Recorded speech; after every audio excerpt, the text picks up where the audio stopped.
জি ভাইজান,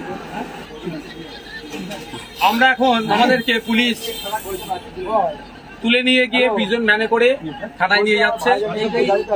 আমরা পুলিশের সিপি জয়েন্ট সিপিকে আমরা মেল করেছিলাম যে আমরা 20 তারিখ থেকে 27 তারিখ পর্যন্ত আমরা কলকাতাতে একটা ওবিসি যে নতুন ওবিসি ওয়াকফ সংশোধনী আইন 2025 বাতিলের দাবি নিয়ে ওবিসি নিয়ে যে পিছড়ে বর্গের হিন্দু আর মুসলমানদের মধ্যে যে জলঘোলা চলছে, প্রকৃত পিছড়ে বর্গের হিন্দু, প্রকৃত পিছড়ে বর্গের মুসলমান যে ওবিসি থেকে বেনিফিট পাবে সেটা পাচ্ছে না, বারবার কোটফোট হয়ে যাচ্ছে। এটা এই দুরবস্থার অবসান ঘটানোর জন্য। আর ফেক ST SC সার্টিফিকেটের রমরমা সারা পশ্চিমবাংলায় 1 কোটি আদিবাসী নাই, কিন্তু 1.5 কোটি ফেক সার্টিফিকেট হয়ে গেছে। মানে কত fake ST SC certificate, Rahman title, Das title, Banerjee title, ST কোটায় চাকরি করছে। এই অর্থাৎ ফেক ST SC সার্টিফিকেট বাতিল করতে হবে এই দাবি নিয়ে।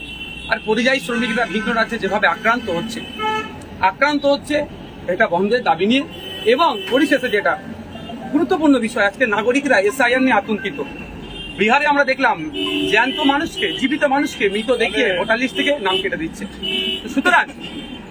সুতরাং এই SIR নিয়ে নাগরিক হয়রানি আতঙ্ক বন্ধের জন্য আজকে আমাদের কলকাতাতে মেট্রো চ্যানেলে আমাদের একটা ধর্ণা মঞ্চ ছিল 20 থেকে 27।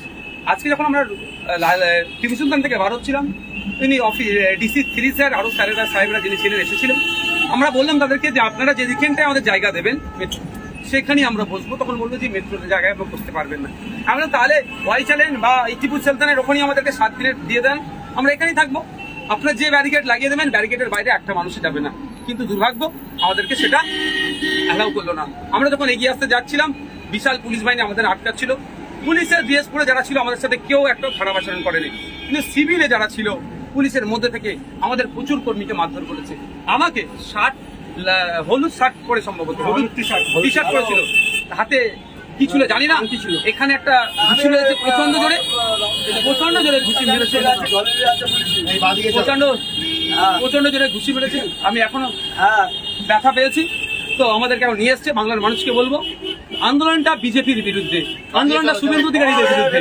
তারপরেও কেন আমাদেরকে রাজ্যের মুখ্যমন্ত্রী আন্দোলন করতে দিচ্ছে না? উনি হুমকি দিচ্ছেন পশ্চিমবাংলায় যে ওয়াকফ নিয়ে আন্দোলন করবে তাকে ডেকে দেবে। আমরাও কথা দিচ্ছি, আমাদেরকে যে গ্রেফতার করেছে যখনই ছাড়বো আমরা যে ওই মঞ্চে আবার ধর্ণা মঞ্চে বসবো। বাংলার মানুষকে বলবো, আপনারা এই পুলিশ আচরণের, এই মমতা ব্যানার্জির এই আচরণের আপনারা বিরোধিতা করুন, এর বিরুদ্ধে কথা বলুন। একদিকে যেমন ওয়াকফকে বাঁচাতে হবে, ও অপরদিকে SIR নিয়ে যে আতঙ্কিত তৈরি হচ্ছে এটাকে ঘুচাতে হবে। আপনারা ঐক্যবদ্ধ হন এই ফ্যাসিস্ট সরকার, দুর্নীতিগ্রস্ত সরকারের বিরুদ্ধে।